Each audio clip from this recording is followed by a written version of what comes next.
I didn't even know how much I was earning. Because everything was just going out.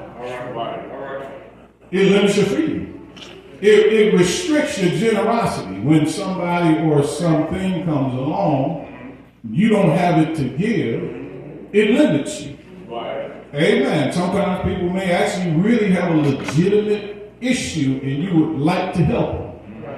Amen. I can think of some investment opportunities that I missed because of debt. And I look now and those folks are happy as can be. Amen. But I missed it because I was in too much debt. Debt also places you under the control of others. Look at what Paul says in that 13th chapter in Romans. He instructs believers to owe no man nothing, but to love one another. We'll hopefully make some sense of that in just a minute. But this is not just about avoiding debt.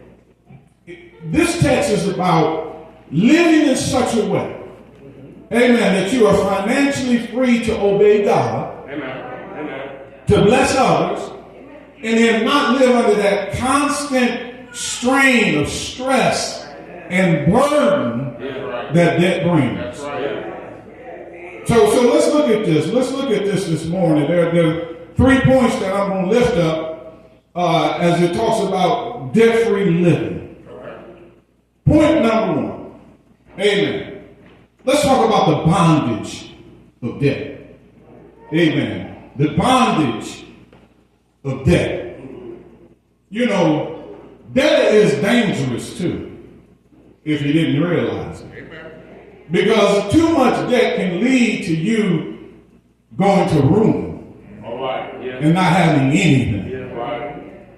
Solomon is wise here in Proverbs 22 as he lets us know that debt places you in a position of servitude. Now listen, Solomon didn't write this just yesterday. He didn't write this just a few weeks ago, a few months ago. This was written thousands of years ago. Amen. And I think it's still prevalent for today. The borrower is not in control. The lender is. Amen. And that's not just figurative, y'all. Amen. The lender has rights over your property, over your income. Amen. I don't even want to ask folk if their income has been touched before you get it. Even our future earnings are at risk when we have too much debt. Amen. I'm going to skip through y'all on y'all. Our commentary that I referred to notes that the Hebrew term for servant doesn't mean a willing servant. Amen. But it's a servant that's subject to the authority of another. Amen. This text then is talking about the loss of autonomy. Well, you can just do what you want to do. That restricts us, amen, in what we're able to do because we become a servant to it. Oh, help us, Holy Spirit. That will dictate your monthly expenses, your daily decisions. Amen. It will force you to do extra work. Amen. It will keep you on the job you don't like.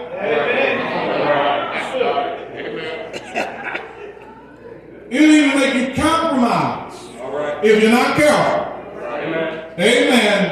Your principles just to meet some needs. Oh man, help us, Lord. Help us, Lord. Help us, Lord. We're talking about the bondage of debt. Debt is a bondage that creates servitude. Amen. And so I believe in that the Lord had Solomon to write this for this day to help us. Amen. Because we have even more access than they did then. Amen. I get stuff all the time. Every credit card. Amen. And once you get a house, they know you got a house. Amen. So they say, hey, you want to tap into that? And the thing is as you get closer to paying it off, they want to extend your credit. They want to give you more credit. Amen. Can I say something? Yesterday we were having a conversation. I'm gonna throw a word out. Conforming. Yeah. We were talking yesterday about this word conforming, which the translation in the English is a word called like systematized. We get systematized. So the word conforming, Romans chapter 12, verse 2, be not conformed to this world, but be transformed. The conforming part of that passage says that word systematized means that we have been placed into a system without even realizing it. That's what conforming means. And listen, that is one of those things. We chase after increasing our credit score, right? Some of y'all, right? We want that credit score to be high. And so in order for it to be high, there's a formula that you got to adhere to.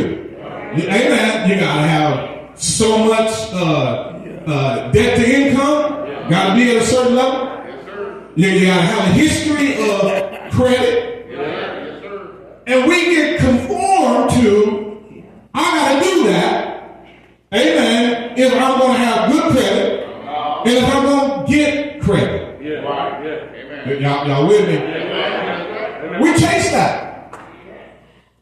And the idea here is, amen, that if I can get you to chase that, you won't use just your money.